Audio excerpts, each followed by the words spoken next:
So good morning everyone. बेबीची मालिश झाल्यानंतर मम्मीने त्याला आंघोळ घालून झोपून दिलेलं. तर आदेशचा चालू होता नाश्ता. काळू मस्त बसलेली होती. मावशींचा चालू होता पोळ्या. मग आम्ही तिघींनी मस्त एक सेल्फी घेतला. आणि मग काळूची आणि श्रुतिकाची चालू होती मस्ती सुरू. काळू मारत होती नखं. आणि बेबी उठल्यानंतर मग मी त्याला पावडर लावलेला, रेडी केलेलं बघत होता तो फोनमध्ये.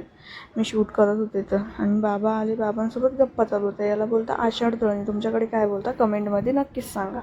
मग स्टार्ट रेडी झालेलं पूजेचं. मग आम्ही चाललेलो रिक्षाने.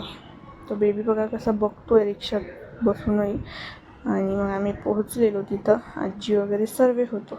आणि इथं हार, फूल, नारळ वगैरे घेतलेलं सर्व. वातावरण खूप छान झालेलं. खूप हवा होती तिथे. आणि इथं मस्त ट्रेन जात होती.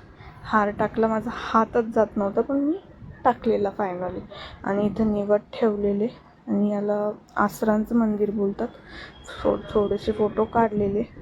संध्याकाळी बेबी झोपलेला. मम्मीच्या चालू होत्या पोळ्या. आणि आजसाठी इतकंच. थँक्यू.